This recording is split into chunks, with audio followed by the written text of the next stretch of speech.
ہمارا ذکر کا موضوع ہے سیدنا ابو ہریرہ رضی اللہ تعالیٰ عنہ بیان کرتے ہیں، اللہ کے نبی صلی اللہ علیہ وسلم نے فرمایا، اگر لوگ کسی ایسی مجلس میں بیٹھیں جس میں اللہ کا ذکر نہ اور نہ ہی اپنے نبی پر درود بھیجیں، ایسی مجلس کے اندر بیٹھا ہے نہ ہی اس کے اندر اللہ کا ذکر کیا جا رہا ہے اور نہ ہی محمد رسول اللہ صلی اللہ علیہ وآلہ وسلم پر درود بھیجا جا رہا ہے، تو ایسی مجلس جو ہے قیامت کے دن ان کے لیے باعث حسرت ہوگی۔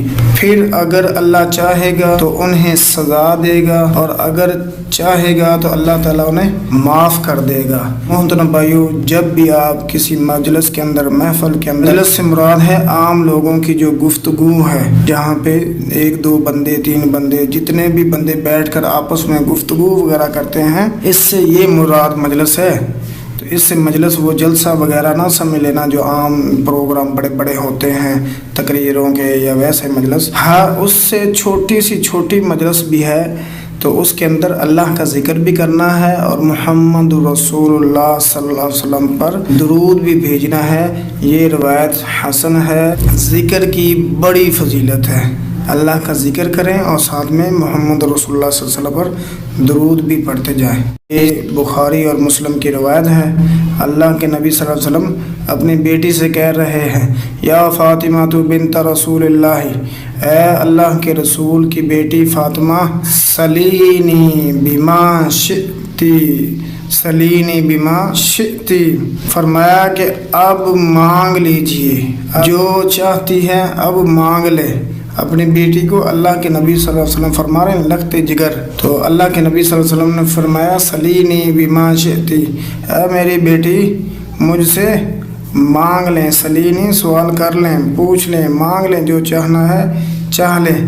تو لا اغنی عنکی من اللہ شیئا، میں اللہ کے عذاب سے آپ کو نہیں بچا سکتا۔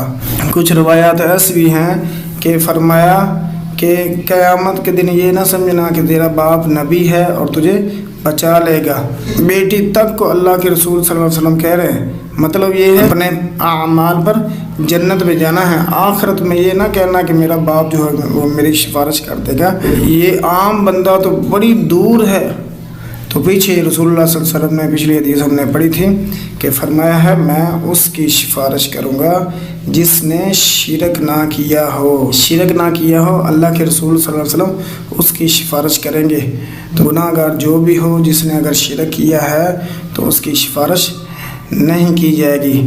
جیسے ابراہیم علیہ السلام اللہ کے خلیل اللہ ہیں، قیامت کے دن ہوگا ابراہیم علیہ السلام اللہ تعالیٰ کو فرمائیں گے اللہ میرا باپ ہے اسے چھوڑ دیجیے، تو اسے ایک بجو کی شکل دے کر اللہ تعالیٰ جو ہے فرشتوں کے ذریعے سے کہ اسے جہنم کے اندر پھینک دیں۔ حالانکہ خلیل اللہ ہیں، اللہ کے خلیل، دوست، جگری دوست، اللہ تعالیٰ نے ان کی بات نہیں ماننی۔ جو شرک کرتا ہو، اللہ کے علاوہ کسی اور سے مانگتا ہو، تو اس کی سفارش وغیرہ محمد رسول اللہ صلی اللہ علیہ وسلم نے بھی فرما دیا ہے کہ میں نے اس کی سفارش کو نہیں کرنی۔ لا یشرک باللہ شیئا، اس نے شرک کیا اس کی سفارش کو نہیں ہونی۔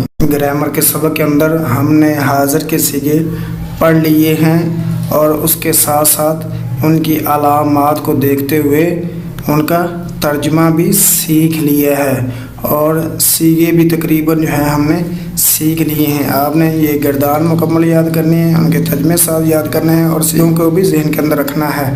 آگے ہیں سوالات۔ ماضی حاضر کے 6 صیغے جو ہیں وہ بغیر ترجمے کے سنانے ہیں۔ وہ کون سے 6 صیغے ہیں؟ ضربت، ضربتما، ضربتم، ضربتی، ضربتما، ضربتنا، 6۔ آگے ہے غائب کے بھی صیغے سنانے ہیں اور حاضر کے بھی سنانے ہیں۔ پہلے غائب کے صیغے سنائیں۔ غائب کے صیغے ہیں ضربا، ضربا، ضربو، ضربت، ضربتا، ضربنا، اور حاضر کے صیغے اسی کے ساتھ ہی سنا دیں۔